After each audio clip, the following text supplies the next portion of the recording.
It's great to finally sit down for a chat with you. Fantastic. I'm excited to be here.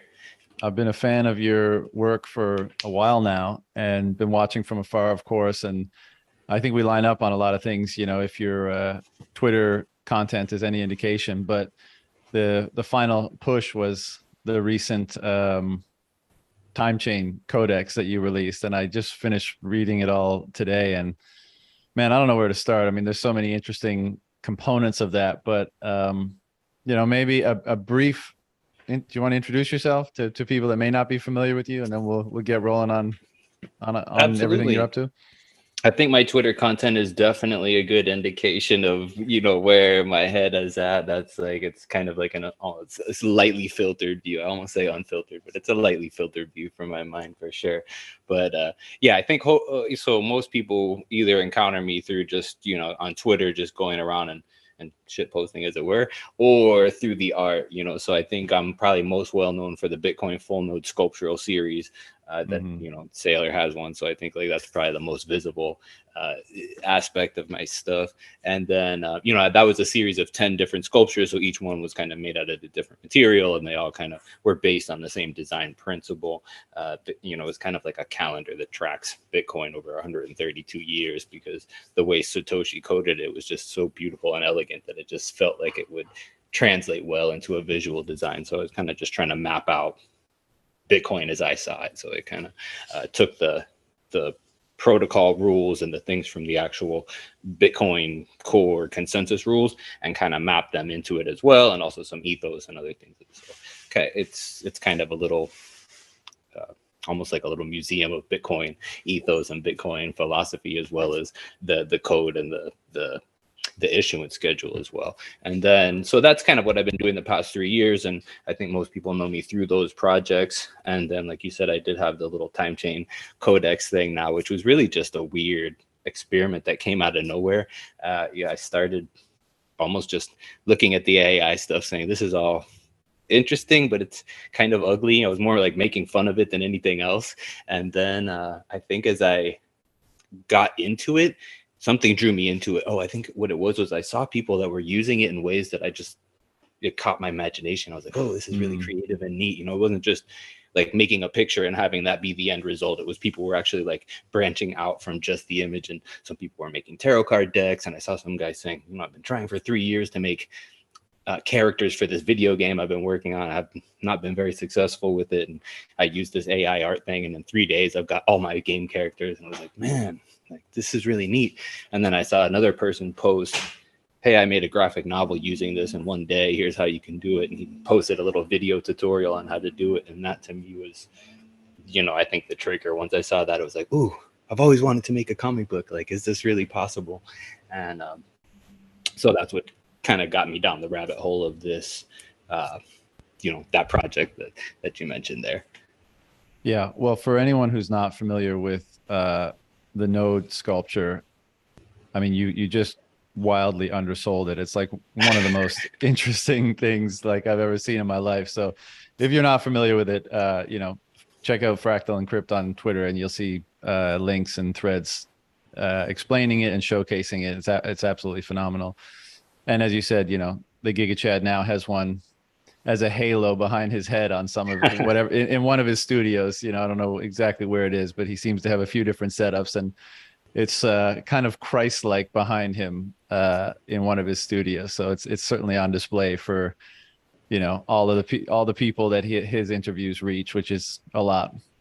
But yeah, the man. So I think Gigi told me about Midjourney like in early August, and he was like, "You got to check this out." And so I went and got an account, and you go down this like Midjourney hole where you're just like you get stuck in there, like you just can't help but continue to refine images or try different prompts, and it's just stunning what it puts out. And I was just like, man, this is going to change everything, right? Like this is going to change stock photography, comic book writing, illustrations for thing, graphic design, all that kind of stuff. And then of course, like many people think, wow, like you could do a graphic novel here, or you could do a comic book or something like that.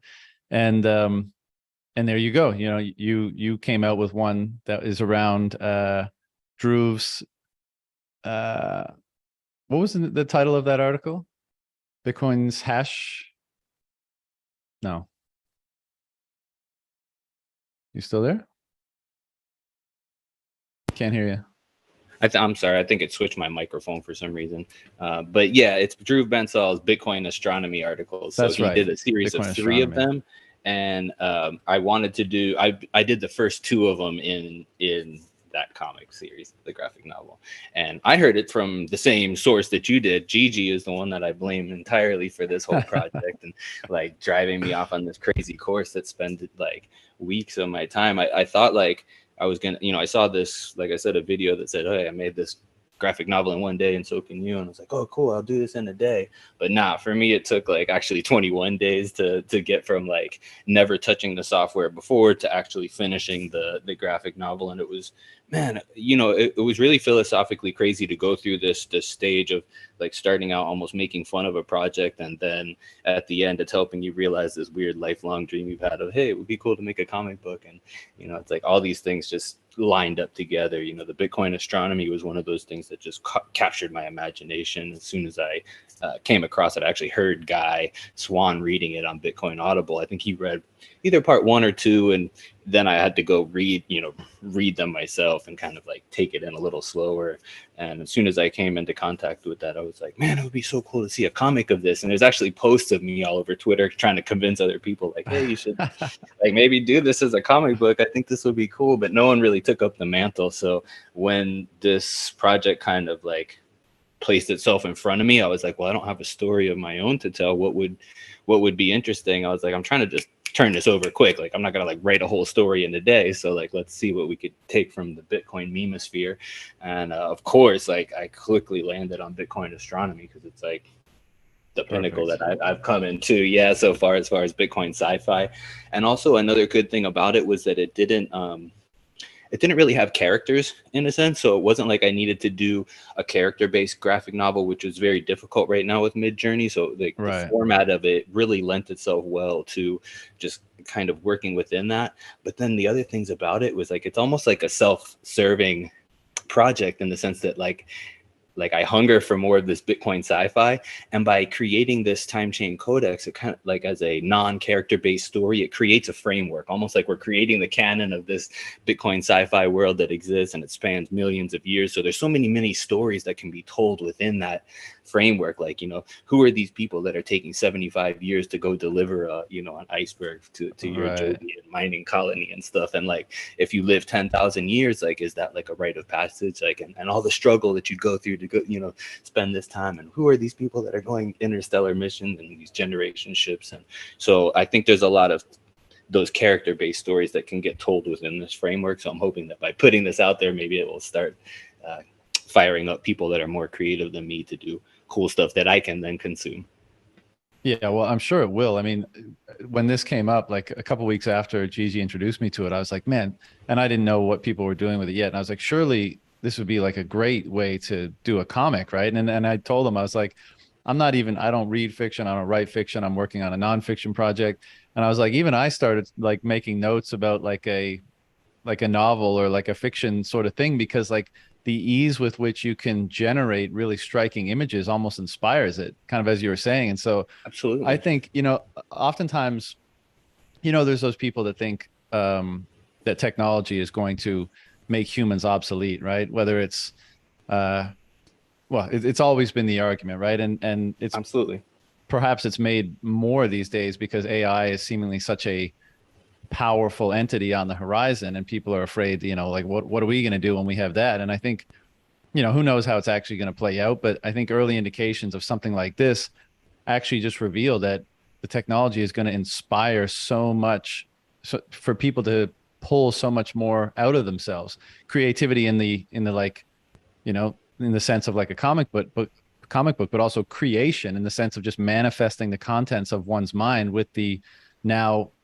tools available that enable that so much more efficiently and effectively and at a greater scale.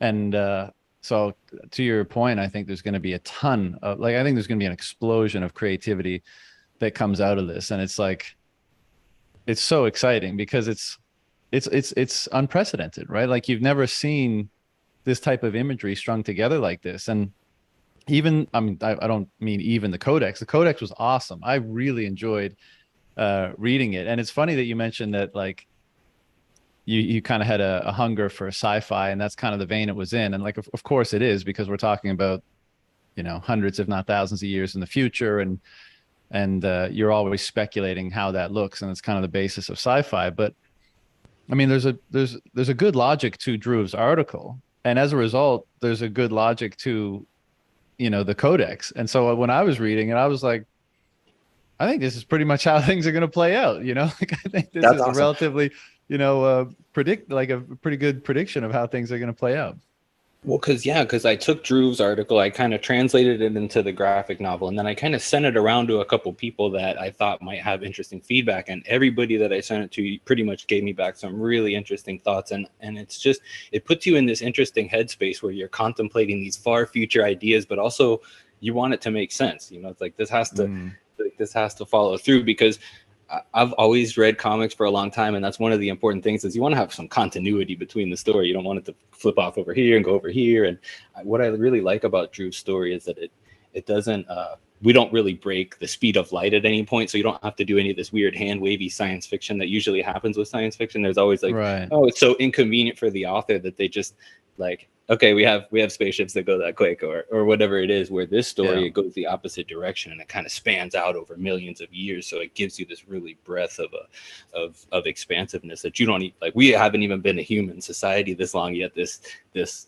fiction like posits us so far into the future that we're actually going into other galaxies. And so there's all that part of it. But then back to the AI as a technology thing, it's very interesting because I went through a whole spectrum of feelings on it, because I'm kind of a traditional artist. So of course there's always the, hey, is this going to replace me? Do I have a job anymore? Right. Type fear. But I think there's so many layers to that. First of all, like the AI art, in my opinion, is so wonky and imprecise. Like I'm not super worried yet.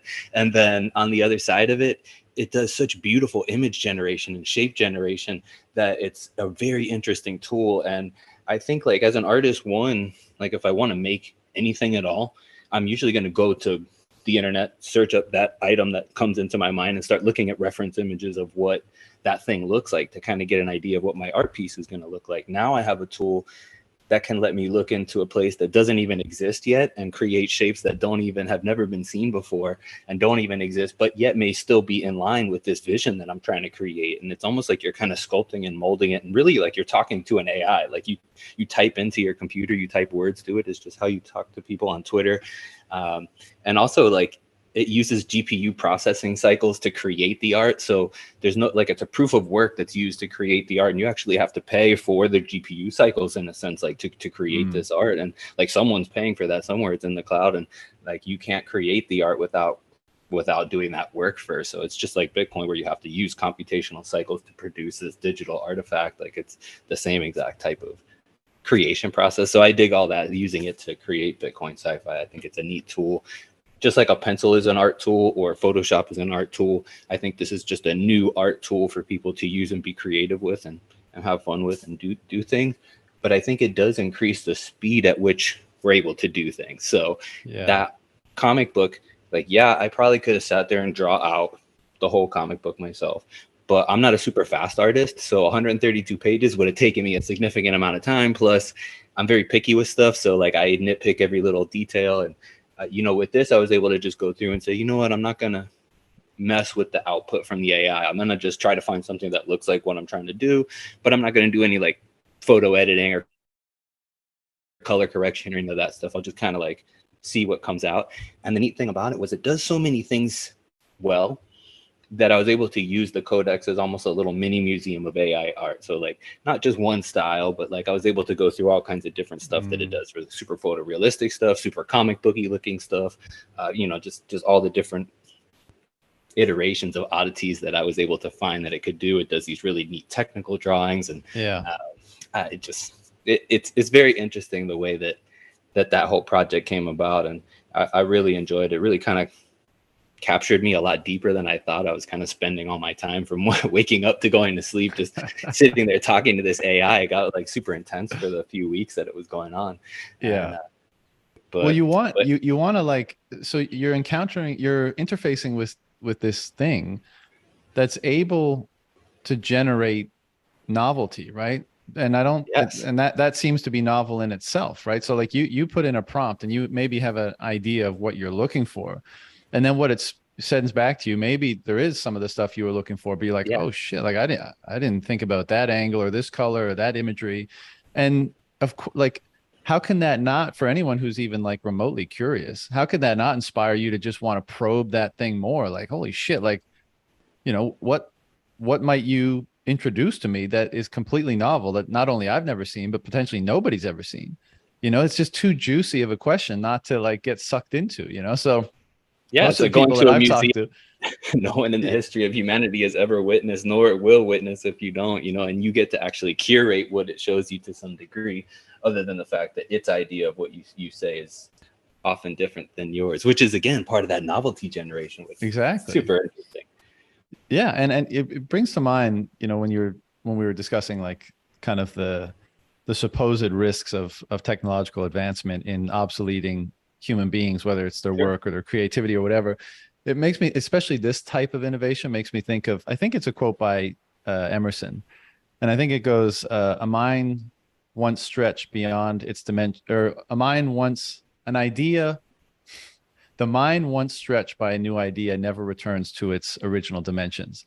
And I feel like it's Absolutely. it's something like that. Like this is definitely introducing a lot of new ideas and dimensions to our minds. Like it's literally consciousness expanding in the way that many other things are, in the way that any novel idea is. New space, a new vacuum opens up in your mind, and then it's there for you to fill with your intent and your will and your creativity and your own influence, your own spice. But Wow. and I think that's probably always going to be the case, right? Like I don't think we're capable of creating something that the mind can't layer on top of in some way. Like many things will be obsoleted by our machines and already have been. Like who's hand washing their clothing these days or whatever. Like that's what we do. But I think that helps us, well, if nothing else, discover what our potential might be. Kind of scale the pyramid of actualization and be like, well, once we're freed up in increasing domains, the menial all the way up to the creative, well, what then are we able to layer on top of that? Because that creativity just shows us once again, breaches a new frontier of what's possible. And then it seems like human consciousness is always able to be like, well, what next? Like, let's put this on it. And so I'm not an artist, so I don't have the same fear as artists might have. But like the text and video AI stuff is really accelerating quickly. So I was anyone just who, going to who bring does that up, anything the fact that creative it's not. Yeah, needs to be wary. it's not just one well, I wasn't even thinking of the wariness. It's almost like all of us creatives have these new tools that we can now leverage, which do things like, okay, you have writer's block. Well, hey, there's an AI that can write for you. What do you need it to write? Write about jelly beans that hop around in space. Okay, cool. Type it in there and see what it comes up with. And Well, if Gigi you just are a put out creative that person, article. Did you yeah, see it yeah, he said recently? it. And he Yeah, let the GPT-3 finish off. I think he started like the paragraph, and he let the AI finish it off, and he didn't say so only in the footnotes, and so most people didn't catch on to it. But that's exactly that, right? Like, that if you flipped do me have a off because block, it was like, flip it over to them. yeah, AI was basically making arguments against itself, which was Yeah. like super mind bending. So I love to see how he did that. So yeah, there's these text AIs, there's the video AIs is something I think it's going to be really neat to see. And I think like the meme warfare power of these tools is going to be amazing. Like instead of having to look for a funny picture that goes along with the weird thing you want to say, you can kind of generate a Creates picture it. Mm. and then throw your meme on it, or the same thing with videos or any of this stuff. I think that's going to have a huge effect on the meme community to be able to self-generate. I mean, part of the thing is if somebody does a funny thing or picture, you got to make fun of that, but there's other things that you could just make fun of conceptually as well. So uh, I think Do you there's know going to just be so much do you magic that know if happens. these Yeah, I totally agree. And did you use Midjourney for all these images? You didn't use Yeah, like Dali or any of the other ones? I got it. I did get a Dolly account because I guess you have to request that. So I sent them the thing, said, "Hey, give me access," and they did. But I did all the images for this through Midjourney, so not How for much any like how much money did you necessary. spend? Oh well, I what I did was I created. first I created an account and it was like $50 for the account or whatever. And then like I spent the weekend trying to learn how to use Midjourney. I'd like never touched this software in my life. So I just, before I even was going to get into a graphic novel, I just figured out how the heck do I even make this thing do anything. So it took me like 3 or 4 days to do that. And I think after the first day or so, I like ran out of the credits in quotes. Like I guess you have like a certain amount of fast time. And after that, like you can still use it forever. It just slows down like significantly. So then I was like, okay, fine. I'll like pay another like $50 or whatever the amount was that it like has you add. So then I did that. And I started like learning how to see how much it was using. I was like, oh, this is using a lot. I was like, I think I got a better deal when I just signed up for the account. I was like, so you know what? I'm going to sign up for an additional account. So I ended up like creating 3 separate Midjourney accounts so I could have them all open in different screens and like V generating images for that 21-day period. So I had 3 separate accounts, and I think over each of them, I used like thousands and thousands of GPU hours. It was like crazy the amount of time that I spent sitting there like playing with this just to get the 132 pages worth of images. So I think in the end I ended up spending $200 or so in Midjourney credits. So it was interesting to think like, hey, you know, like these guys are kind of getting a decent amount of income from they're building this interesting software. They're putting it out for the community. Yes, it costs GPU cycles. You want to use it, like, you know, it's only fair that you pay for the cost, and hopefully they're making some money with it too. So I thought it was a really neat like value for value trade there to use their computational algorithms. And stable, a lot of play that can happen there as well. So there's something. Say that part again. You cut out for a second. Oh, yeah, I have weird satellite connection. I'm kind of out in the middle of nowhere. But I was just saying that Stable Diffusion has a lot of like free ways to use it, whereas Midjourney is basic. For Midjourney, you can use for free as well. But if you're doing a large project like I was doing, where you're trying to generate a graphic novel or something, most likely you're going to have to pay them to not like actually to be able to complete your project, because I think you only get a certain number of images that you can generate for on the free tier. But you could at least use that to find out if it's to your liking. But to be honest, it took me longer than the free tier to figure out how to generate images that I was pleased with. So you do have to understand, like with any art tool, you're going to have a learning curve, and there's going to be a time where your taste is much higher than your skill level. So you kind of know that you're producing crap, and that's like frustrating. You just have to work through that part of it until you get to the part where you're actually understanding, hey, this is how I generate images that I find pleasing. Yeah, I gotta think they're making pretty decent coin, because it's like a compulsive thing. At least it was for me for a while. Like I would be using it up and it'd be like, you've run out of your shit. Do you want to add another $10? And I wouldn't even think about it. I'd be like, yeah, fuck yeah. Just let me keep going on these variations, you know? So like, what were you doing with it? You're just playing with it?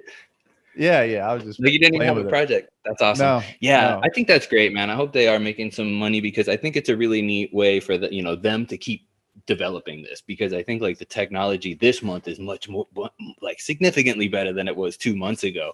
And by kind of improving as it goes dramatically. Like if you see like right now, Midjourney is on what they call V3. It's on their third version of it, and that is significantly better than the V1 and V2, like dramatically so, I would say. And the time that V3 has been released is probably around when you were talking about Gigi showed it to you. So you were probably using V3 already when it was out, but it was just brand new. So right, that was August. We're only in October now, so this is like super new as far as the level as where it has reached. So I just think that, number one, it's good that they're doing it in this cool way where it's an obvious monetization. There's no like weird like, hey, ad model or anything. It's like, pay us to use it, and it's based on GPU cycles. That to me as a Bitcoiner is like super obvious and fair. So I just dig that model. But like I said, I do want to mention that Stable Diffusion has methods like where you can plug it into Photoshop and things like that, where it's free and you're not like actually paying them to do it. So open source AI is also interesting, as well. The whole time I was just like, man, Lightning would make this whole process so much better. I know most of the customers probably aren't using it, but just imagine, like, you don't even have to fuck around with, like, you just every variation you make is like 10 sats or something, and as you click the variation button, you're paying automatically, and you just go to town. You don't have to worry about pay anything. Wouldn't that be great? That would definitely be great. I think like that actually makes so much sense because you know that instead of streaming content, it's almost like a click to like you're conscious every time that you click, you're spending sats. Yeah. And maybe a But little it does have a balloon weird goes off, or, addictive. It does have a weird addictive part of it because like I probably experienced that, although I can hide it under the fact that I was like doing it as a project, like, oh, I'm making a graphic novel. But like totally, I think I was there with you. And like also like I said, I kind of blame Gigi totally for this because he made that post that said Mid-Journey, I can't stop. And then I started like looking through his posts and he's like, oh, stock photography is dead. Like, look at these amazing steak pictures you can generate. This is like yeah. AI did this. There's no steak. And then the famous meme, you know, Tomer, I think, posted with like Cypher from the Matrix eating the AI generated steak. It's like, I know this isn't real, but it tastes, I don't care. And it's But like, man, now we're like, actually in that world.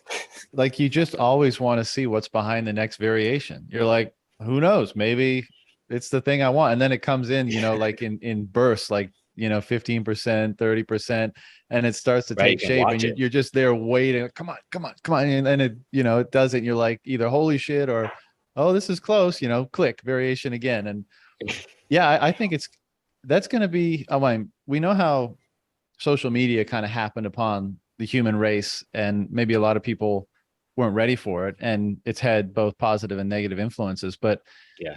you know, and this is kind of the AI version of that. We're discussing a kind of an example of that. But I think, you ever see that movie Her, where Joaquin Phoenix falls in love with the AI Yeah. I did see girl? that. That was crazy. Yeah, well, I mean, that's completely conceivable, right? Like when the AI doesn't just generate images and doesn't just finish your sentences in a, you know, in a way that's almost, well, that deceived a lot of people in terms of the article that Gigi put out, but that, Yeah. like, you know, knows human emotions very intimately, you know, has the entire corpus of human psychology, and has, you know, gone through all rom-coms and romance, like just has all that data, and is able to interface with human beings in a manner that's extremely emotionally addictive ultimately. Like what happens then? I mean, I you know, think this we've already reached the point where Alan Turing would have to admit that some of this stuff looks very human-like in terms of the conversations. Like I've seen some of these like AI to human conversations where you interview them or ask them questions, and you know it's not like thinking in a way, but it's it's convincing to you answering. as a human Yeah. that does think, you know, and you do have emotions. And you know, like I think like that article that they published where the AI was afraid of getting turned off. You know that the I was programmer at Google or Microsoft or something. They actually fired him because he believed that, Oh you know, yeah, that the yeah, AI yeah.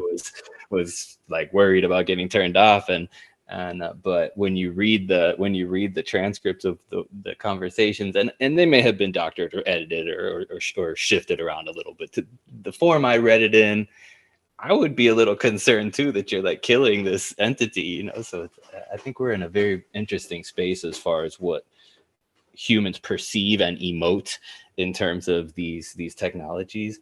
And yeah, I think they'll only get better, but I do think it's just more things for us to leverage. And like you said, every tool is dangerous, or if you wield it properly, it's going to be beneficial. So it's just a matter of learning how to use these tools and not letting that addictive cycle overtake us, and where we end up in the Ready Player One world, and there's no, you know, no world outside our trailer park. Yeah. Well, I mean, I do. I think technology uh, imposes an imperative for us to develop emotionally, psychologically, spiritually, materially, because as you said, it can be so powerful, and that's the blessing and the curse, right? Because I think us being able to increasingly, well, up till this point, you know, you could say that culture, broadly speaking, the material world is us just manifesting our mind, right? Like ideas come up, and we either individually or collaboratively make them real in the world.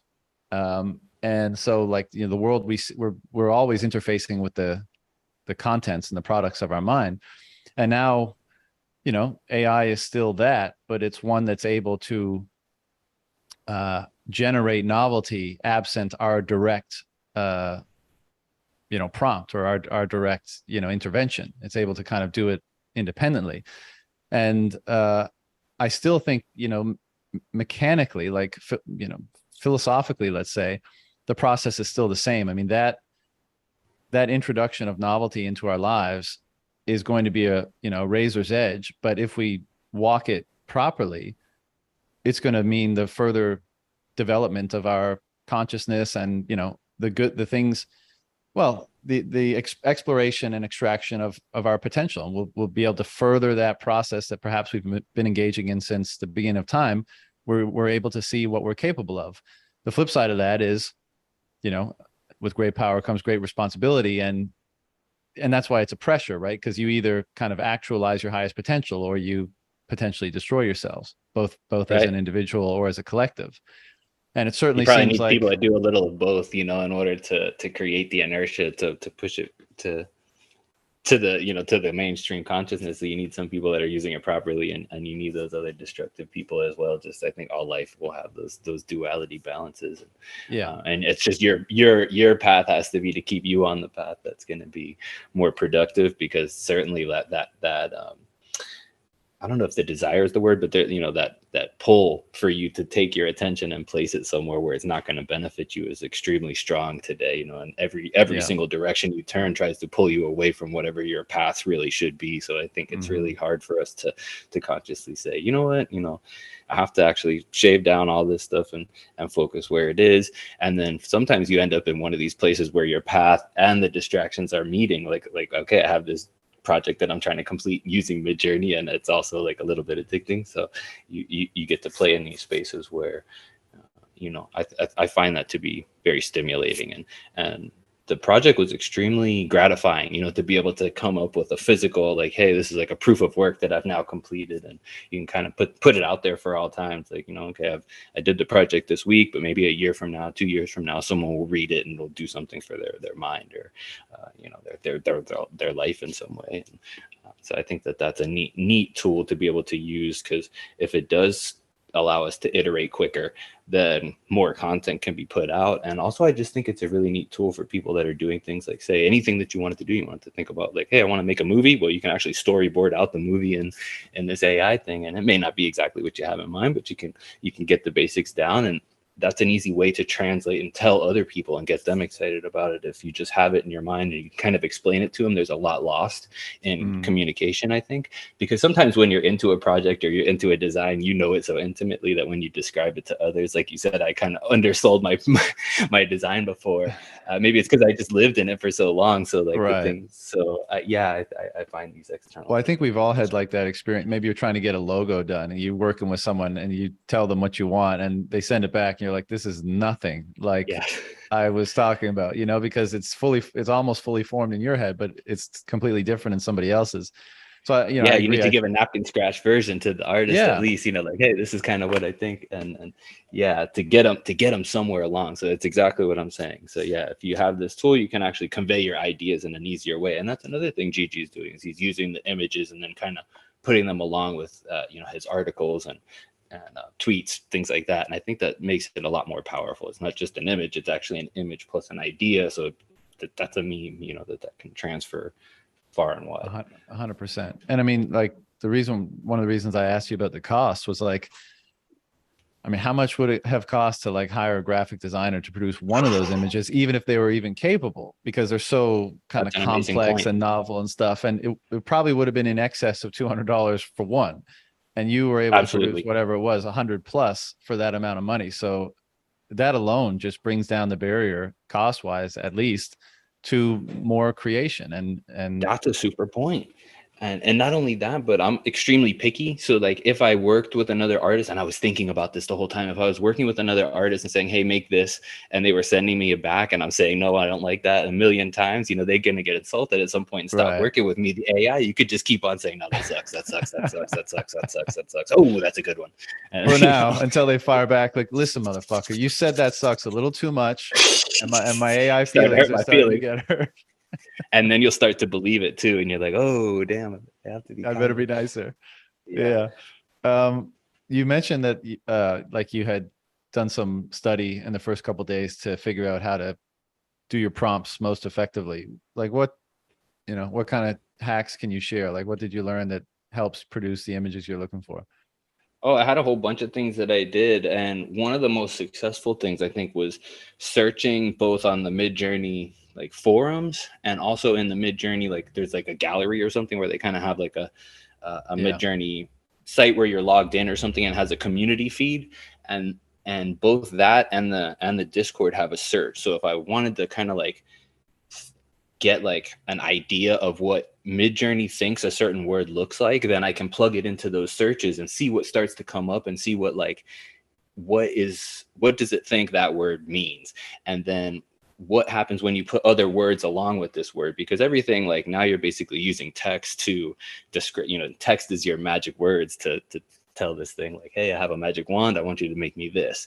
So this is like the way that you learn your spellcraft, in a sense, is like how other people are doing it. And that's one of the neat things about Midjourney, is that it makes it open source, in the sense that a lot of people are just generating images right in the public areas of Midjourney. So the entire prompt that they're using, and a prompt is just a series of string of text that you tell into the AI. For people that aren't familiar with that, it's basically an instruction. You say, hey, make me a chicken that's flying over a red forest or something, and then it'll try to do something like that, but usually it's super imprecise and you won't get what is in your mind. So by searching in these forums to see what other people were getting, sometimes there's thousands of results for something and sometimes there's none. So it just depends on how you phrase it, I think. So that was one thing I was doing. There was also something called Mathexis or something. I'll send you a link so you can put it in show notes later. And what that does, it's an AI analyzer. So you can basically take any image, take a little screenshot of it, and feed it into this AI, and it will analyze it and tell you what it thinks that looks like. So you're basically using an AI to say, hey, this to me looks like this. And then you could take those words and feed it back to Midjourney, and then like see what it gets you. So you're kind of using like, hey, this is like the image that I kind of like. So what do you think this looks like? And sometimes it was like coming up with words that I really had no idea, but it was actually super powerful in Midjourney. So I think that a lot of those tools were very useful to me, but nothing was more useful than just sitting there and messing around with it. Another thing that I did is it has multiple algorithms for Midjourney that generate different types of images. So it generates an image quality of 1 normally. So if you just type in, hey, make me a pig and a frog that's flying over here, it's going to do it at X quality, which is considered 1. You can actually tell it, make it at a quality all the way up to 5. So any 1, 2, 3, 4, 5. 1 would be ridiculous to put in because it's defaulting to that, but you can tell it to go up to 5. Each one of those like uses a little more resources, a little more GPU cycles, but it makes it better. And then there's 2 other algorithms, one called test and one called test P. Test P is for like a photographic level result. So if you want something that looks like a photograph, you can use this test P algorithm. So if I wanted to make something, say I want to make a cat and a window, I would use 4 prompts. So I would say a cat in a window, then I would do a cat in a window quality 3, cat in a window quality 5, cat in a window test quality, a cat in a window test P. And then I would try all those, and test P also have a second level algorithm called creative that you can do. So I would also sometimes try those. So I would try this one series of words in all those algorithms, and just because each one would give you different stuff. And once you start seeing what they do, I would see if any of those were successful and kind of got me in the direction I was going, then I could start adding into that. So I was basically just leveraging all the different ways that it might look at things. And then I found out that you can also tell it seeds. So, okay, like once you found something that kind of like, oh, I like how it's treating this, you can tell it like any seed number. And this could be anything you make up from 1 to like 4 million. So I'd use like Bitcoin number seeds, like a 2121 or 21.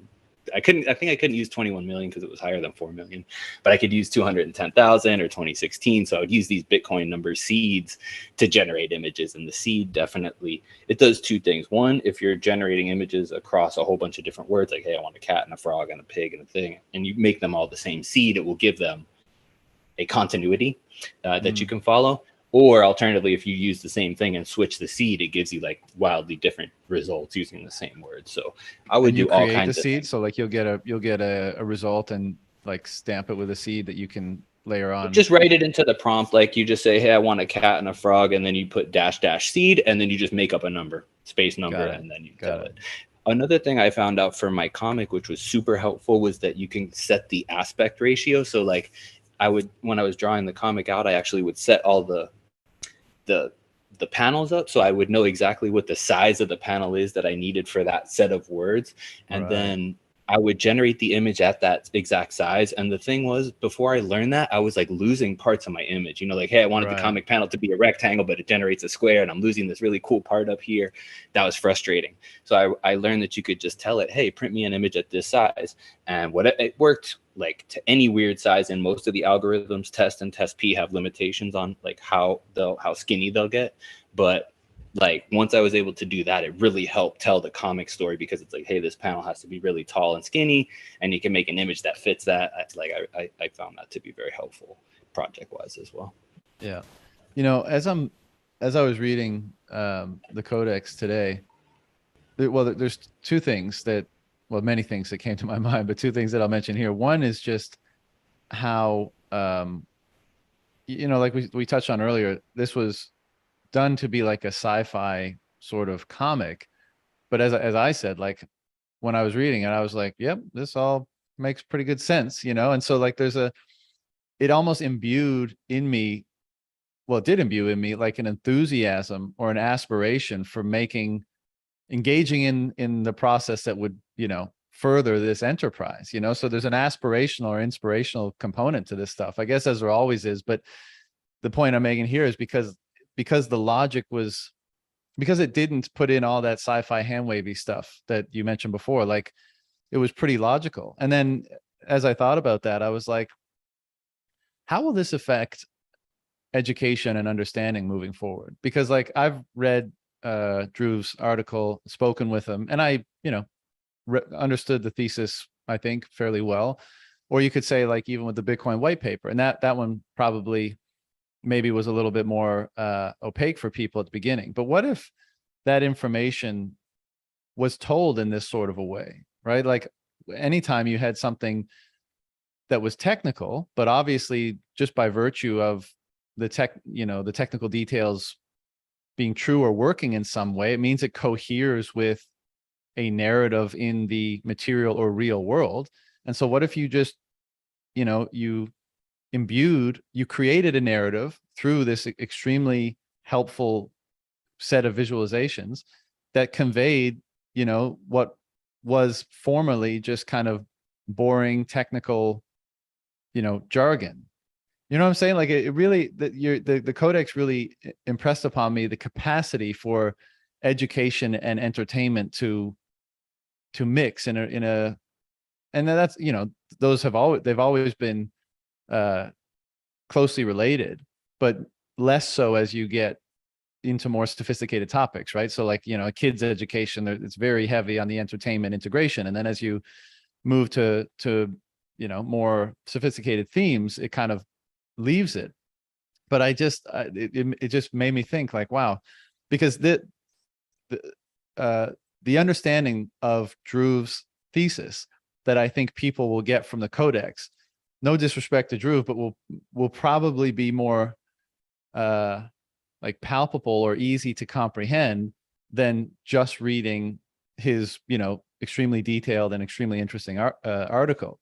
You know what I mean? So I don't know. That was just a takeaway that I had as I was reading it that I thought was interesting.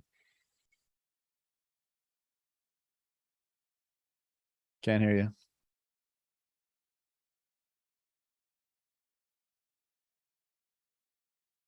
still there?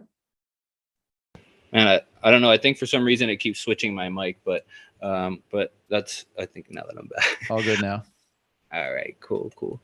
I think I lost my train of thought there, but I think you were saying. Yeah, I got it all. Okay, so I think what this does is it brings me back full circle to the Bitcoin full node sculpture. And in fact, like a secret that I use in all my art is to use it as an educational tool. That is one of the things that I'm trying to do, is to basically take information and present it graphically to people in a way that's going to be interesting to them, and in a way that they wouldn't normally encounter it as. So if you come and see the Bitcoin full node sculpture, you may not have any relationship to Bitcoin, you may not have any knowledge of computers, but you might just think this looks interesting and cool, and that may make you interested enough to kind of look into it and check a little further.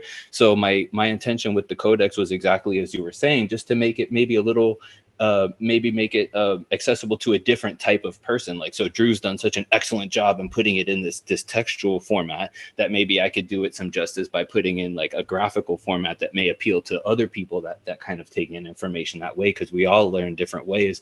And Drew's explanations in many points in many places were super technical, and Tomer like helped me go through a lot of that and actually like make it a little more relational to people. So I think a lot of that you were seeing there was Tomer's magic, because I told him, you know, he told me he likes to make things where they're accessible to people that may not be super familiar with Bitcoin. And I was like, wow, you're a much nicer guy than I am, because I'm just like, fuck it, let's make it as technical as possible. And, you know, like everybody, if they don't know what it means, they'll just catch up, you know, like it's like maybe it'll spark something that they go.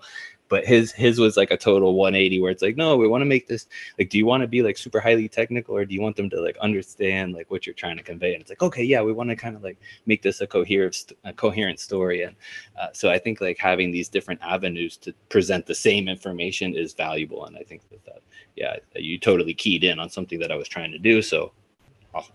Yeah, I think you know, this is a point that Peterson often makes as he analyzes, you know, biblical narrative and the logic or wisdom or truth contained in those stories is, you know, we, as you said, you tried to make it more relatable. And what did you do in order to do that? You narrativized it, right? You took what was kind of a technical thesis of some kind, sure, and put it in narrative. And of course that appeals to more people, because that's the way we think. You know, we think in relation to ourselves and our story.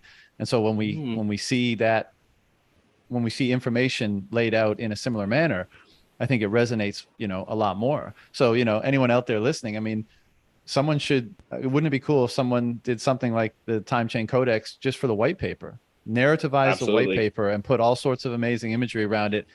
And maybe that'll appeal to a lot more people than it does in its current form. And the same, heck of an idea. The same truth will be in there, and you know, can be conveyed, but just in a different format that people are used to, because the vast majority of people aren't used to, and are kind of incapable, or not, you know, they're not drawn naturally to resonate with technical explanations of things. Yes. But of course, but narrative, absolutely. And, you know, so I think, you know, perhaps this technology will simply, will perhaps further push education more in that direction, where the technical and the narrative combine to accelerate education, both about ourselves, about technical topics, you know, about the world more broadly. And that would be awesome, because, you know, one of the issues with education and information has always been, you know, at least part of the complaint has been like, well, it's boring. I don't want to learn that. Like, it's too dry. Well, throw it in a super compelling narrative where the impression you're left with is the same. The understanding you're left with is the same, but, you know, you have more than a skeleton. You know, you have some meat on the bone. And how, you know, and then again, like, why is the biblical story why was it so profound, and why has its impact been so profound when it's mostly understood simply in its narrative form, maybe not in the way that, you know, Peterson elucidates through his various lectures? And I think that's because, you know, that's how narrative coheres with the way we think, because we think in narrative. That's an amazing set of thoughts there, for sure. I think I even heard the other day someone say that when we hear something in a story, we're X amount % more likely to remember it than if you just came across it in any other format. So I think that number one is a very interesting point, how story can convey a message not only more powerfully, but also in a more lasting way, where it like resonates harder in that person's life and they actually bring it farther into the future with them. So it's almost like you've keyed in on this extra Bitcoiner skill that maybe people need to hone, is this way to take technical stuff, be creative with it, and transform and like translate it in a way. Because that's the way I kind of looked at what I was doing with Drew Bensall stuff, was kind of just translating it into a graphic novel format. So totally. I love the idea of translating the white paper or something like that. So hopefully some Bitcoiner listening here is going to be inspired by that and go off, and soon we see the cool white paper graphic novel, because I think that is going to be a really neat way. Yeah, a really neat way to connect with people would be to just to do it through story, because storytelling is something that takes us back all the way, you know, to when we sat or campfire at prehistoric people. You know, story was pre even words and written, you know, pre-written word, not pre-spoken word. But you know, that's something we've been attracted to for so long that you definitely want to bring it in, because I think a lot of Bitcoiners are technical people and they're also highly creative. So you're going to have a good crossover of people that can take this information and then translate it well. That was another thing about the kind of Bitcoin comics. Like I've always been a huge comic book nerd. I've read comics since I was a kid. I still to this day have like tons of comics on my tablet, like gigs and gigs of comics and stuff. So it's like I've read every Bitcoin comic so far and I really like a lot of them, but a lot of them, they come at it from a different, almost the perspective. In 2014, they were kind of trying to explain what Bitcoin is to people, like, hey, this is what it is. It's a decentralized money. There's 21 million. And sometimes you run into things where there's these interesting fictional stories, but not a lot of them went like this super far fiction or like that Drew was doing. So I thought that this was an interesting direction to go, which hadn't been explored yet. So that was fun as well, because I think a lot of times for me, as I want something in the world and it doesn't exist yet. So it's like you try to create that yourself and see how that goes. 100%. That's the way it should be. And speaking of which, I assume this is going to be like printed in high gloss and available for sale, because I think it's going to be like a piece of Bitcoin paraphernalia that like pretty much everyone's going to want, or at least a lot of people. Oh, that's awesome. Yeah, I wasn't really sure what I was going to do with that, because I made it, free and available for everybody to print themselves. So I wasn't sure if there was going to be much interest in me printing some, but it does seem like it. So I'm going to I've actually been trying to put something together where I'll do a cool hardcover printing and maybe do like a really fancy edition and sign them or something like that. Because my wife too, she's like, I want a hard copy of this. I want I want one. Hell yeah, dude. Awesome. Fuck and those images deserve like a nice, high quality gloss print, because there's, that's just the nature of how striking they are, and I love it. When you were putting it together, kind of pulling the thread further on this educational aspect of this, did you enhance your own understanding of Drew's thesis and potentially even, your own novel additions to it as a result of, this is the other, kind of trippy thing about narrative, right? Like it allows you to connect dots more easily. And that actually, I'm going to kind of a big aside here, but this is kind of one of the trippy things about AI as well, right? Because you're just putting in prompts that are words, and like, what's a word? What's a meaning of a word? Where does that come from? And the answer is like, it comes from, the meanings of all other words, right? And they define each other and they construct like a system of meaning as a result. And so like, what is that probing in order to like kind of lock in the proper matrix of meaning that all of these words combine to create? Like, maybe the AI engineers can answer that question. Certainly not me. Well, that's interesting to think about, because of course you have the words as their own self subset of, hey, this is what the word means on its own. But deeper is what you were saying about the context. So as you add it into the sentence, what does it mean? It could be something totally transformed by what that word means on its own. So that part is super deep to just even think about. But certainly my understanding of Drew's article got deeper by having to put this together, for sure. But then I think even more interesting for me was some of the editing or some of the conversations that I had with people as I was talking to them about the first draft and kind of thinking through some of the concepts, because it just brought you so far out there. We'd get into these really deep conversations and it's like, okay, wait, we just spent 30 or 40 minutes talking about like the what ifs here. We only worked on 2 pages. So I need to get back in focus or we're never going to get this done. But so it's that part to me was probably my favorite part, was just because those conversations bring you into a space where you're just totally disconnected from the current world and you become placed in this world that you've now created, because it's, I don't know, I really enjoyed that thought experiment of the what ifs, and absolutely I think I became deeper connected to the story itself, but also the first 30 or 40 pages I would say I had to totally create just to make the story make sense, in quotes, like just to kind of like to give it that narrative feel, so that it was like not just starting in kind of, I think Drew's story starts like it kind of assumes everybody's a Bitcoiner and you kind of know, and then like you start out in 2140 and now we're in Mars. So I wanted to like lead up to that, and like how do I frame this? And I thought the neatest way would be to just like have it be contained within a Genesis block of it, of leaving it back, and it has the story within it. So I thought that forward from there. So that to me was a neat experiment, because then I wanted to see like what's relevant. I can't take people too far out and just like give a whole history of humanity and time from the beginning, because then you're going to get bored. You want Bitcoin content. But I took two distinct pathways. So it was like a history of timekeeping devices, and then a history of economics and finance and stuff. So I kind of took those two paths and led them up to computers in the 70s and 80s, and then into like the networking and Bitcoin thing that happened. And I kind of had to do that quick, but it still took a whole one of those books so to do that. But I thought that was a really enjoyable thing to do as well, just to in the journey that I was on, to see how it could take me from the beginning of time and move us forward.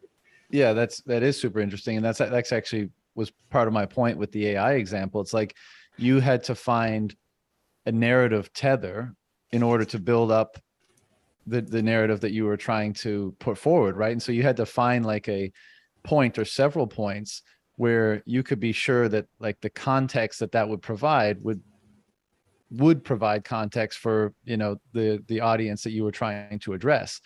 So it's like you're looking for previously established, mutually affirmed or verified understanding of something in order to serve as a basis for you to later push the bounds. And again, like this is just narrative 101, right? That's what you have to do. But it's so interesting that in order for the AI to do that, it kind of has to, it has to know more about like kind of the broad narrative, so it can triangulate or dial in on what you're trying to nail down, and so maybe that's a rabbit hole in itself, perhaps. But the thing I wanted to more so ask is, not only did your understanding of Drew's work expand, but I think I'm kind of repeating myself, but I think this is part of the point of why narrative can be so helpful with understanding, because rather than simply having the technical stuff, now you have, the human component, as it were, right? The emotional, the aspirational, the psychological, the social, all that stuff. And does that not give you more information to properly contextualize how this thing plays out? And so my question, which I think you mostly answered already, was just like, has this affirmed how you see this Bitcoin story playing out, because you've added in so many other elements that are real, that help you increase the credibility perhaps of your notion of how things may play out in the future? So like, is this a prediction almost, I guess, is what I'm getting at. Certainly, and I think that's one of the fun things about being a creator, is that you can kind of put in those things that are kind of your core beliefs or whatever, things that maybe are narrative to you that you do want to include. Like, and to some degree, it's like we get hit with so much narrative now in our entertainment. I tried to keep that minimal, but there's certain parts that I threw in that was just like, hey, like this is what I think it's going to be, and this is just because who I am, and it's my thing, and I get to do that. So I think that that's like a powerful thing by being a creator, that you can do that. But I also think, to one of your other points, is that as an author or somebody that's telling a story, you want to draw in your reader. You want to give them a reason, number one, to be interested, but also to kind of stay with you as you go through this journey together. So I think like that was interesting to me, because I had two audiences in a sense. Like, one, I have the audience that is like you, and like every Bitcoiner that's currently like here, like would be the actual audience who's going to read the comic book. But in the story, like my audience is actually humans on Earth that are like millions of years in the future, that are actually receiving this. And it could actually be other civilizations, because like I said, that they're sending this message in all directions, even though you only really have to send it in one direction to get from Andromeda to the Milky Way. So they're sending in every direction, and that's in the hopes that maybe they'll land in some other civilizations that we haven't yet encountered, and which is so cool, because you have this language of math which other people should understand, and truth, and it like should kind of align over there. And it's like his part 3, the Bitcoin astronomy part 3, is basically the law is that if you are an intellectual thinking civilization, eventually you will build a time chain, and that's kind of how we'll end up connecting and communicating through these vastnesses of space. So I think that is really a neat thing as well. If I had more time, I would have done part 3 too, but Yeah, well, there's two things I noticed about that, and one, I think when I spoke to Drew, I think he mentioned this, but it would be kind of cool in the future, like when civilizations encounter themselves, that they'd be able to learn or kind of know where to place each other by how much accumulated proof of work, is represented in their time chain, right? So it would be kind of a heuristic or proxy for knowing how advanced the civilization might be, and so that's a Absolutely. kind of That's a cool crazy. notion. Because Yeah, yeah, it yeah. gives you a record of how much time, like, hey, we've been doing this since X Genesis date, and like this is how much our accumulated difficulty is and proof of work up to this time. So it does have a lot of this information just within the chain itself. So I could totally see that. That's crazy. And there are like, certainly a lot of corollaries in our own civilization, in our own history, up till this point. I mean, why is it that so many ancient cultures all over the world, be it in Central America, South America, Africa, China, built pyramids, as one of the, their main works? And what is that but like proof of work, showcasing, manpower and energy mastery and architectural and mathematical sophistication and all of those things. And it's like, there it is, and Yeah. if you showed up just by virtue of looking at that, and that's what we do now, kind of in archaeology, right?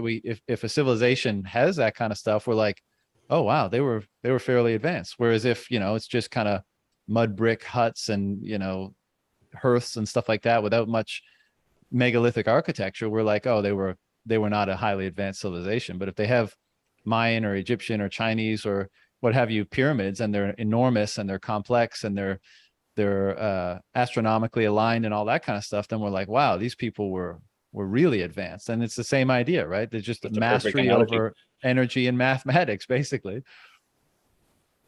Absolutely. Yeah, it shows X amount of proof of work has been done, and you've stored it in this way, and you've transmitted the data across time in this way. And certain media are just better for doing that. And so, in the past we've used stone and carvings and things like that, and now in the future maybe we'll use digital cryptography that Yeah. transits through space. And actually, I mean, that rabbit hole, the whole ancient history rabbit hole, is a deep one in itself. But there's a lot of people that believe that with many of these megalithic architectural projects in the past, Giza Plateau being probably the one that's the most speculated around this. But it as you just said, it's not simply a representation of their proof of work, their mastery over their environment, let's say, but it actually is intended to carry a message as well, right? And the message is encoded in the placement of the monuments in relation to certain astronomical constellations in certain periods of time. And as the thesis goes, these civilizations were trying to communicate certain things happening in certain times, perhaps as a warning, perhaps for some other reason, perhaps for, who knows? We haven't really pieced it together, if there is in fact something to piece together there. But a lot of these sites do have very interesting numbers associated with them, and astrological significance. Angkor Wat's another one in Cambodia. And you got to wonder, like, well, you do have to wonder, like, what's trying to be communicated here. But I think it's at least plausible that not only is it impressive because of what they were able to build, but just it's fascinating how it's just kind of another fractal representation of attempting to combine, work and information. I mean, and they're also timekeeping devices something. like Bitcoin in many ways as well. So there's these deep connections, and you're totally on a vibe that like I've been transiting on myself. Like the time chain codex was actually something I was on vacation from a different sculptural project that I'm doing that's actually based on a lot of those old pyramids and stuff. So I have like a Giza and a Kukulkan from Mexico in there, and I'm actually looking at a lot of the math and the geometry. In fact, the way that I'm doing some of the 3D modeling is strictly through math. So instead of actually just drawing it out or doing the modeling like sculpturally, some of it I'm just doing as like I built the entire Giza pyramid just using equations pretty much in this 3D modeling program. And that was probably one of the most satisfying things to ever do because it's entirely built by math. And like I was able to kind of reconstruct that in the same way. And there's actually mathematics in Giza, which is a really neat thing because they've almost proven that, hey, look, we hold this knowledge, yet we don't even recognize in many places that the Egyptians did hold that knowledge. They'll say, oh, that this equation was developed in the 1500s by this mathematician or something. But yet you're like, yo, this thing is sitting right here in front of us. How did they do this? 10-story building. Like, no. So I think it's a really neat way to, it's like a proof of work and time stamping, like, yo, we have this, you know? So I think there's a lot of, you're on an interesting path there that I align with. Yeah. Again, like the reason why I use the word fractal is because so often if you're curious enough to kind of delve into all sorts of phenomena, both human created and otherwise, so often you see a similar pattern involved in the manifestation of something. And why wouldn't you, right? Because the universe is ordered by a certain set of laws, and they perhaps operate differently at different scales, but there's a common thread between them that gives things a similar character. And as far as civilizational advancement is concerned, I think the example that we just used is probably a pretty decent one of that. The other thing I noticed in the book, and maybe this was just my own sensitivities, but you seem to like to be careful when you were asserting that there would be other coins, right? When Mars coin would happen and that it would be like legitimate, and then Soul coin, like it seemed like you were careful to make the case why like that is natural and good, and almost kind of joking, or almost like not to enrage the maximalists who think the whole universe is going to be divided by 21 million. Oh, well, yeah, you know what? That was partly intentional in that way, but partly because I had to come to that own realization myself. I think because when I first heard Guy Swan reading the article on Bitcoin Audible, and he got to the point where they're going to have, and they called it Musk coin. I intentionally just got rid of all the Musk references, and we didn't want to Mars coin. But so in the story, yeah. So I made these little artistic license changes and stuff. But no, like this is when I heard that in the first time in the article, my Bitcoin maximalist mindset immediately was like, oh no, why would they? This is just retarded. Like, why would they ever go to like a Mars coin thing? So I think that my own personal transformation through the story was something that I was able to communicate to others, because it makes sense to me. Like you were saying, there's some things that just kind of make sense. Like I've talked to some people where they say, oh, well, maybe we just like Bitcoin would move to Mars. You wouldn't need another shitcoin out there because it's just everything should be Bitcoin. But then that would almost require hard forking, and we'd have to hard fork in a way that our block time is something that we'd work with the center of hash. So, okay, we have to have block times that are more than 22 minutes. And like those type of changes seem less realistic to me than a self-sovereign money for the planet. So I think a lot of the things that translated through the book were actually just things that I had thought through. And this wasn't something like I had read Drew's book, like Drew's articles once. It was like I had listened to him multiple times on Bitcoin Audible. Like I listened to him, I sat there and I read them multiple times. So I really had internalized a lot of this and kind of thought about it, and like what is and what about this, and what are the implications here. So I think maybe some of that deep thought that I put into it was able to translate in a way that, hey, this makes a little sense. But I certainly was careful to say that, like, number one, this is natural, but also it doesn't harm Bitcoin in any way. It's just like a manifestation of other people's desire for self-sovereignty and like what that looks like when we actually have different physical geographies and stuff like that on a planetary scale.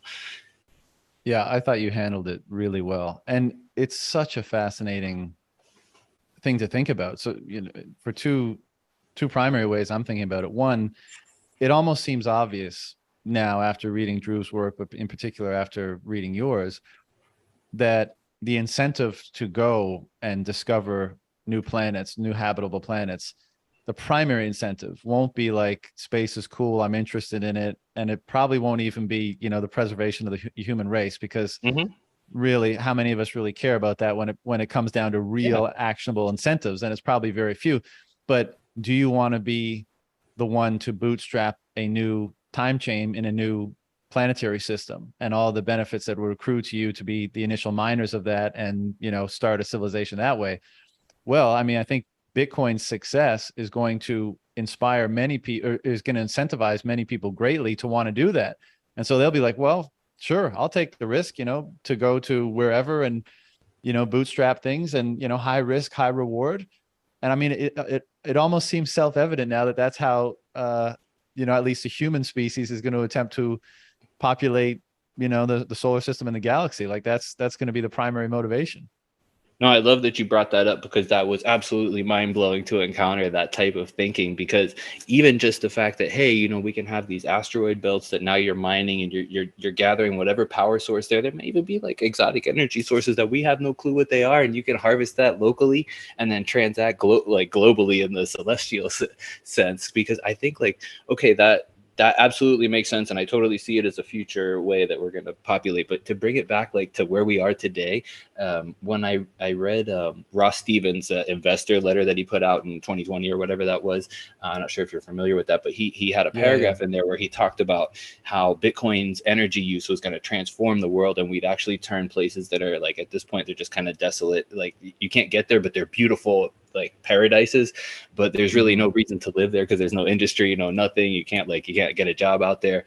But Bitcoin is going to incentivize people to go there, and hey, now there's a waterfall here. Well, hey, we can get hydropower from this waterfall and like actually create a community here based around this stranded energy source, and harvest it and create community and abundance for us in this beautiful location, which at one point was totally off limits to humanity. So like that part of it kind of I put also in the story. So there's one part where, you know, like Bitcoin's basically transforming humanity in that way. Like we're basically harvesting these energy sources in these remote areas, and it's allowing people to flourish in these places that, you know, Earth has these paradise places that we're not currently using for reasons. And I think Bitcoin gives us these reasons to actually go there. And the fact that it's, you know, as above, so below. So we have this thing happening on Earth. Well, why couldn't it happen throughout the solar system? And again, why not throughout the, you know, interstellar things? And it makes so much sense. Like you say, like human greed is one of those things that you're never going to put a cap on. So somebody's going to want to say, hey, like if I can get away from the center of hash of all these other miners out here, we can have our own time chain and we'll be the first ones to mine it, and no one else can say shit. And here we go. So I think that's going to incentivize a lot of things. Yeah, like sometimes you might have to buy a planet or two.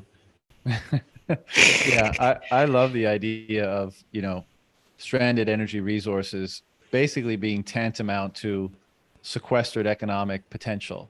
And all you need to do is, you know, basically start mining on them.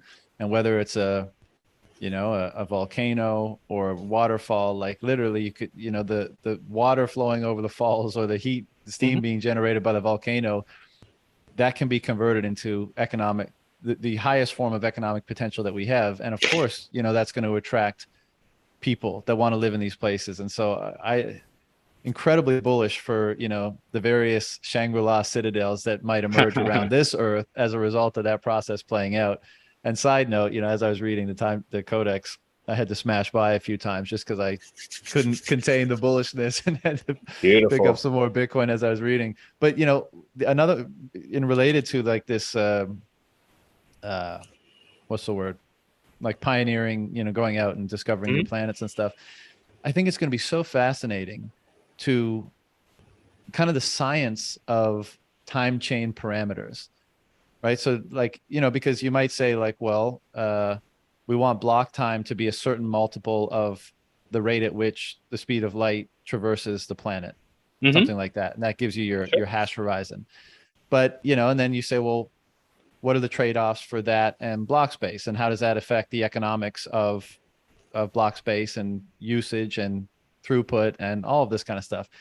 And you know, who knows how we know a little bit of how Satoshi came to the numbers he came to, but we don't have full information on that. And I think as we have more opportunities to kickstart a time chain, there's going to be more consideration given to that. There's going to be like, well, given the size of this planet and any peripheral planets that are in our orbit that we expect we will, you know, want to use, harvest, populate, what should the parameters of our particular time chain be? And, you know, in the Codex, you kind of, you basically suggest that as this process plays out, there won't be much conflict between different planets, because everyone will basically have a hash horizon that negates the utility of their hash for interrupting, you know, someone else's time chain or someone else's network. And you know, like that makes total sense. But I wonder if like in the future, the kind of like, you know, in the past, like when we had city states or small countries and stuff, and there'd be like an annexation of some kind, or maybe in the settling of the US, right? Where the Spanish said this is our territory, the British said, no, this is ours. They fight over it to see, whose line drawings are the real ones. Like, might it be the case in the future that, if for adjacent planetary systems, let's say, like maybe one planet sets their hash horizon or their block time to encroach on, the planetary properties of other ones, and then there's like, it's almost like a Absolutely, yeah. declaration There of could be a trade game. war or something There could like be a that. game theory there. According to my understanding, if you had too long of a block time, it makes you vulnerable to other interests. That, like, if you do make it so that you can encroach, those people could then kind of band together and then attack Right. you, Right. possibly. But certainly there's game theory in there, and no question, I think there's going to be a proving out. And the time chain codex does actually have a time and period in Mars where there's like a very, disorderly time of shit coining going on, and there's like almost like the sound money economics that are yet to be developed of interplanetary and intergalactic time chains. Like that stuff will probably prove out by shitcoin after shitcoin dying out until you end up with like the one, that, hey, this has a monetary policy that we can trust, and there's no wonky stuff going on. And then you create your laws based on, well, why did that happen? Like why did we collapse around this Bitcoin version?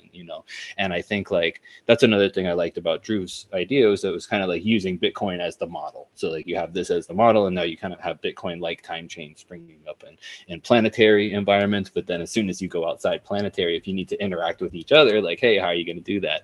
And I just love this stuff because it's, I always wondered how you pay for your drink at the space bar, or how you gamble in space roulette. Like, how does this all go down? It can't just all be credits. Yeah, and then the idea of like the idea of the layering or the scaling of these, from planetary to solar system to, perhaps galactic neighborhood, galaxy, all that kind of stuff, and how and it was really interesting how you zeroed in on the time preference that almost is one kind of necessary for such an expansive region, or the time rather for the block time is necessary for such an expansive region. But then also, as we all know, with how Bitcoin seems to be influencing us in a variety of ways, and time preference certainly seems to be one of them, how you illustrated how the time preference of such a long block time would influence behaviors and would interact with longer lifespans of people once it reaches that scale. And that, block times would be on the order of, it was like 10,000 years or something like that. And it would be for like, very great works that take, millennia to complete, and or enormous, transfers of enormous value that are on the galactic scale rather than on the, planetary Bitcoin scale for perhaps. And you would need that currency would be better suited to transact in those things. And also it would be it would be contributed to, it would be strengthened. Everyone in the galaxy would be able to hash that, or to mine that coin as well, and contribute hash to the mining of that system. And in that way, collective resources are pooled, but everyone is still able to maintain their planetary currency, and it facilitates a means for interplanetary and interstellar and intergalactic trade. I mean, anyone listening to this probably thinks it's kind of nuts, but it does make, read the article and read the codex, and it's pretty compelling theory. Yeah, I think taking them together is the best way. Like I think you kind of want to have both the source material of the articles and kind of take that in, because there's a lot that I wasn't able to include from that. I tried to take as much as I could from the articles and put it into the codex, but certainly there's a whole bunch of very interesting, really thought-provoking stuff that you'll get from just the article. But then when you combine it, kind of like pair it with the graphic novel, I think that like gives a good base to really get your mind around some of these long time scale things. I think that was one of the things that I had to think about deeply, was when, if you've actually achieved some kind of technology that allows human lifespans to extend past what we currently know significantly, then your time preference changes as well. Like, okay, you live for 10,000 years. Well, now 75 years isn't such a long deal. Whereas like before, that was like 75 years, like 3 generations of our family, now it's not even like a tenth of your life or something, not even a percent of your life. So you have to think in different ways. And some of these coins are like, also the fact that there's these heliopolitical risks. So like you're having these galactic coins that hedge you against the risks of a planet, like, because okay, you might not have a black swan happen on your planet, but if you're in a whole galaxy of planets, you're going to have black swans popping up here and there all the time. So you have to protect yourself from the riskiness of these planets. So I love just the way that they, you know, like all this stuff is kind of considered. And really, I was just kind of laying it out, you know. Most of this is true. You must have been like partially blowing your own mind as you were putting it together, though, right? I mean, anytime I try to write or think about any of this stuff, the epiphanies seem to be pretty common. I imagine it was the same as you were doing this. Absolutely. And that's actually another really strong argument for the going through the creative process, is that it piques your own interest in things you're already interested in, and allows you to go down that rabbit hole in such a deep way. Because I think if you're trying to convey an idea to someone else in some way, whatever that is, like whatever you're creating, it's in most ways it's an idea that you have, you're translating it to other people, then you want that to be something that is accessible to them.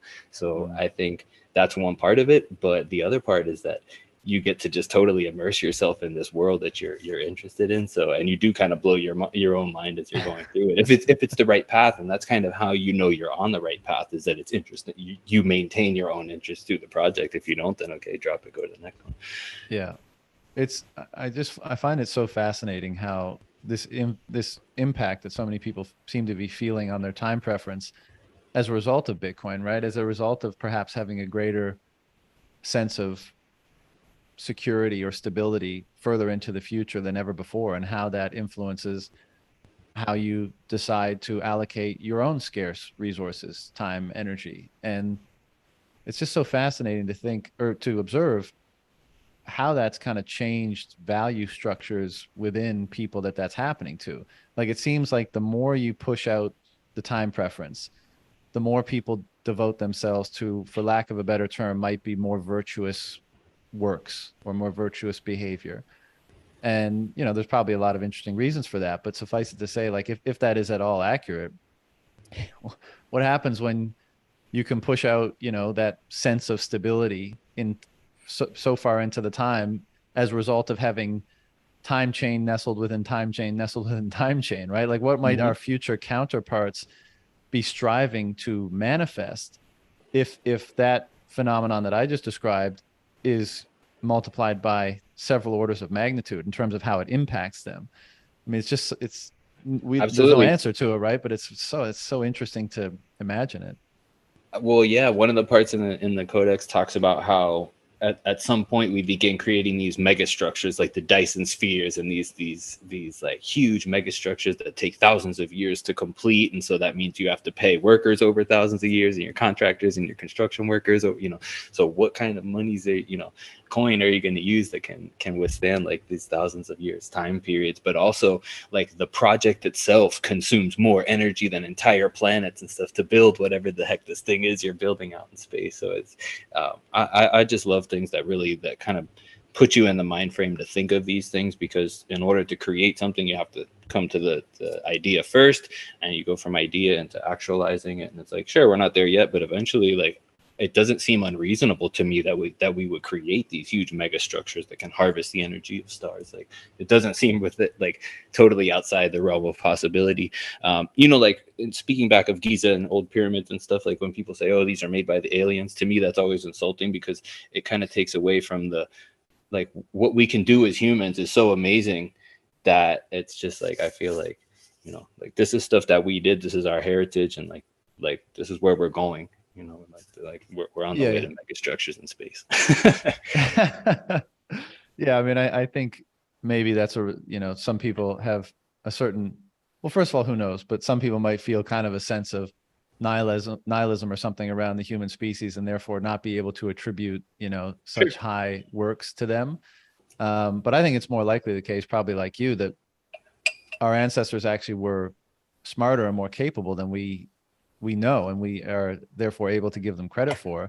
And they knew a bunch of stuff that we might not even still know now. I mean, there's certainly a lot of mystery still surrounding a structure like the Giza pyramids, perhaps more than any other, ancient structure in the world. And it's always been something that's fascinated me so much, because like the whole idea of losing knowledge is kind of weird, right? Because you just Yeah. assume it's always this unbroken chronology of, caveman to space station. Hmm. And that's kind of what's impressed upon us. But I don't think it's accurate. I mean, I think that, the mysteries of history kind of suggest that there were, periods of great advancement and then collapse of some kind. And in that collapse was lost elements that allowed those places and civilizations to be as great as they were. And perhaps not all of them were recovered again, because innovation is Absolutely. not simply, it's not like there's only like one road of innovation. Like the whole, as we were saying before, regarding the kind of instrumental The time chain influence. is discontinuous. Yeah. And the Like and it, and, and like our data context and storage. culture and Yeah. and all the information that's floating around has a big impact on how people engage the world, and therefore what innovation actually means. Like innovation to me and you versus innovation to, someone that lives in the Amazon versus innovation to an ancient Egyptian. Hmm. There's nothing to say that all would have been the same. Like the context and the cultural dynamic and the spirituality, all of that could have greatly influenced what they deem to be innovation and technology and things that elevate their individuals and their culture. And if those cultures face a decline, or they collapse, or they're lost in some way, then we not only lose, their records of what they came to develop, but we lose their way of thinking also. And there might be tremendous value in the perspective that they developed. And it would seem, especially in the case of ancient Egypt, where they thrived for 3,000 fucking years, in this high culture, kind of out of nothing, in ways that we still can't explain, that their perspective probably did have was constructed with certain perceptions and certain values that we can no longer access. We can't put ourselves in their mindset, and therefore perhaps we're cut off from some of the insights and innovations that they were able to derive. No, perhaps about it. It's absolutely sure that we've lost data, we've lost history, we've lost information. I mean, if you think about it, like even just assuming if we go back 10,000 years as a species of humanity, the printing press has only been in existence, which is in the Codex, since 1586 or something. So we're talking only 500 or 600 years that we've actually had an ability to do printing of language that we're transmitting like that. Prior to that, okay, we had stone and cave drawings and stuff like that, which is not super transmittable, but it does last a long time. But you have great gaps in knowledge, and how much you can transmit on a stone tablet is greatly reduced compared to how much you can store in a book versus how much you can store in a USB stick. So we have these, so it speaks greatly to how important something like Bitcoin is, that's creating this one true history that goes back uninterrupted, and we can actually tell where it starts, where it begins, and where we are today, and there's nothing lost from it, and we know it's a complete and true history. So we never had anything like this before. So I think like we have been a victim up until this point of greatly reducing the amount of data that we have. And even today, it's almost like the way that we access data has been so corrupted and manipulated that we're not even sure if the data that we're consuming is true or accurate. Like there's so much misinformation that's thrown at us that that's actually a tactic that's been used to kind of offset this great like outpouring of information. That's like, hey, the only way we could slow this down is we can't actually slow it, so we have to like throw things in it that's unbelievable so that not everything is viewed as true. So it creates this confusion even for a rational thinking person, like, hey, like is my information good in any way? Like, can I trust my sources? What are the sources? Who's funding all this? I think I Yeah, kind of got totally. off on a rant there, but No, I'm obviously totally with you on that. And it's interesting, right? Because the information that the time chain will carry won't so much, not that I mean, I'm sure perhaps it'll be used in this manner in the future, but it's not like it will carry like, this is how we built the pyramids type of information. But it's almost as though it carries information that's almost maybe more important, although perhaps not as useful if you're just coming at it like clean slate. But it's basically saying, this is how we've collectively used energy to collectively determine value, like intersubjectively determine value. And what is that doing? Like, it's the more we can do that, the more it's pulling potential out of us. And we're agreeing that the potential that's being pulled out of us is good, almost, and that's why it continues. Like it that's why it grows over time rather than contracting. It's like the value that it's revealing to everyone who engages in this is growing over time, and that the time chain is a reflection of that process and the amount of energy that was used to bring it about.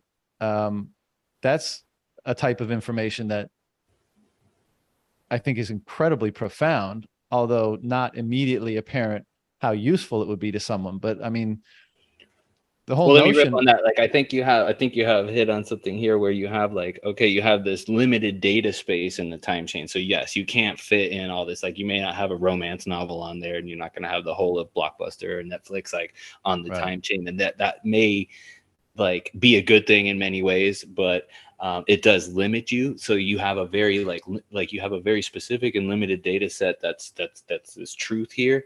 And then, but then I guess there's the other side of that. If you have planetary blockchains where you have a little more block size, then you can include messages like the time chain codex, which actually, again, it's like a bare minimum of important information. It's not everything. Right. It's not everything that humanity has produced at that time. It's just a like, hey, here's what's going on. Here's a very limited data set, but it does contain a history of some information. And then, yeah, we'll probably have to have some kind of external data storage that's just not quite as resilient as a blockchain, but also, somewhat resilient. So yeah, I think all that is going to be Well, even in the interim, telling our story.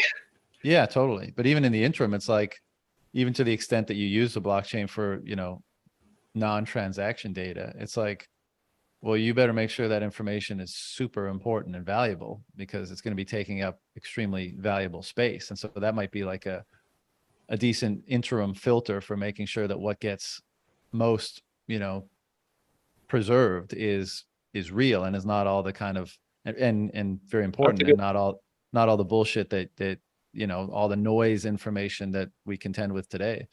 But I And think the chain limits how much you can put in there as well, because I've right. actually put a bunch of messages on chain, and right now you have an 80 byte limit. So if you're going to say something, you have to be concise about it, number one.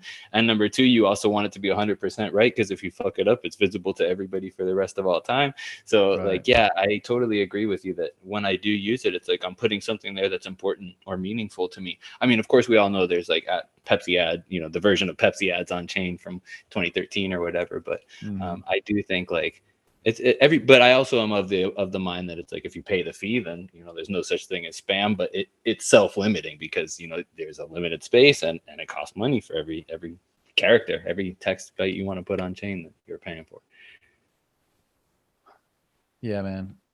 It's it's so interesting.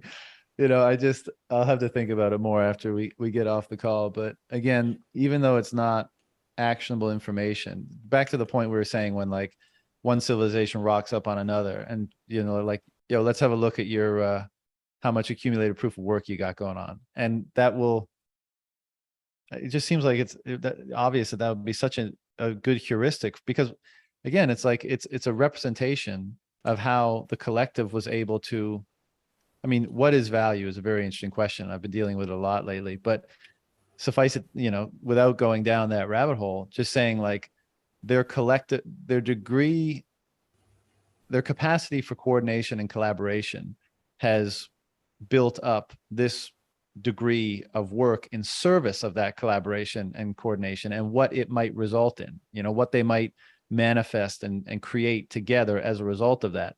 And that's what the accumulated proof of work in the time chain will tell someone who's looking at it, either in hindsight through history, or if it's contemporaneous, you visit another planet or civilization.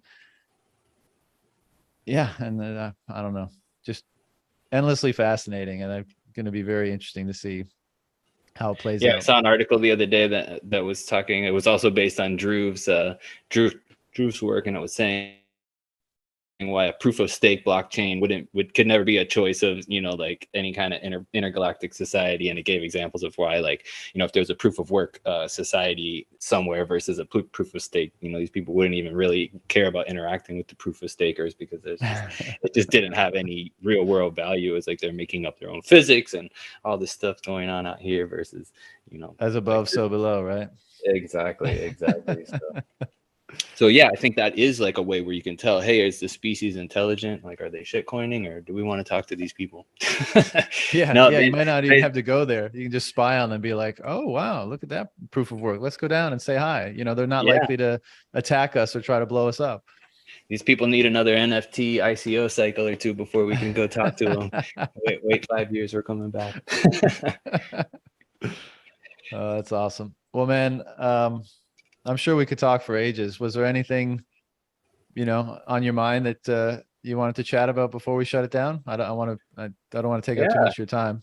No, I mean, I think we cover most everything. I'll just reissue my desire that I hope every Bitcoiner listening out there like gets inspired and create some cool content. I think we have a lot of really neat nonfiction content in the Bitcoin society.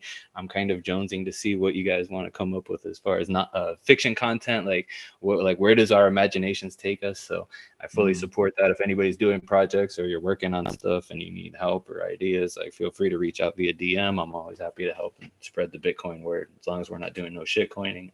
We do filter for that. So, Well, man, if it's Bitcoin only message, bring it.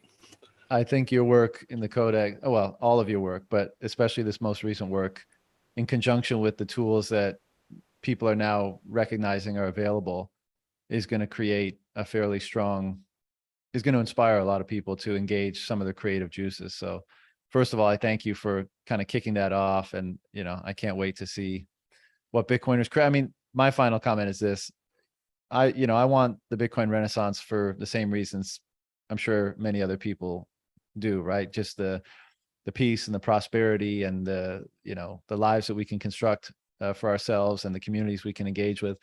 But one of the things that excites me the most is I just think it's going to be literally, like, aesthetically a beautiful thing. Like, I think, and again, this is literally the process. I mean, it's not like we're waiting for this process to start.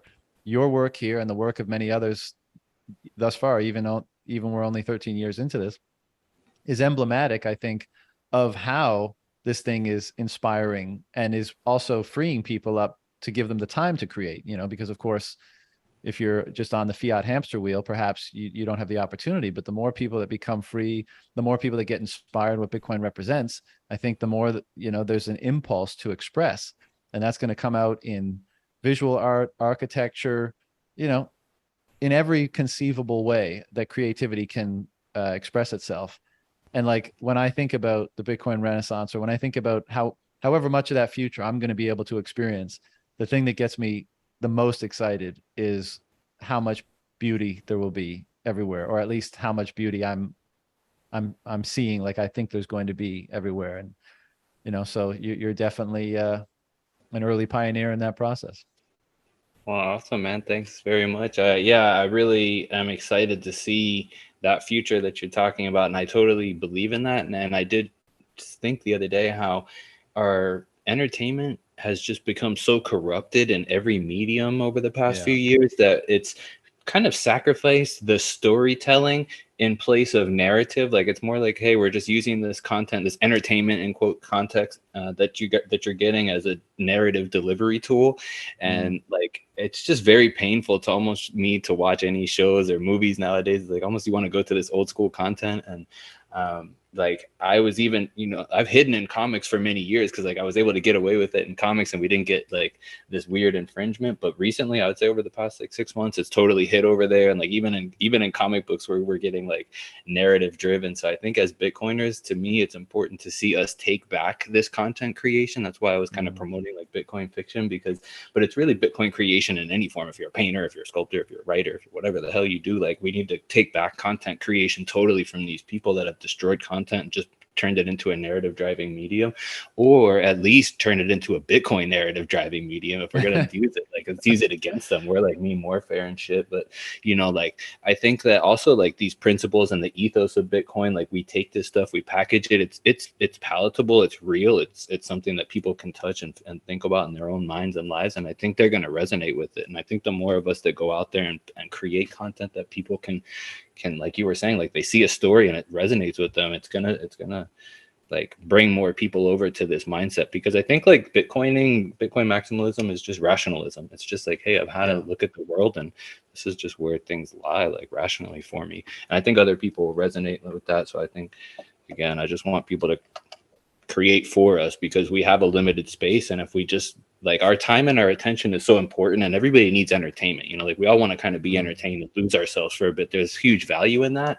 And we just don't want to subject ourselves to these like corporate narratives, like as our only medium of entertainment. So I think by taking that back and bringing it in house for us as Bitcoiners, made for us by us, that's going to be powerful. And I think people will support that. You know, like you said, you wanted to buy my comic book. I'm like, I have no idea if people are going to care for that. I don't know if I do that. It's like, yeah, now I can take an idea, turn it into something physical. It can like transit the whole world, end up in your house, in your hands, in your mind. Like, this shit's crazy, dude.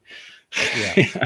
No, 100%. And I think the effort to make your particular book physical will definitely be worth the effort. So I do hope we see that. But, I totally agree that Bitcoin is such a, and it's such a meaningful thing to inspire this creativity.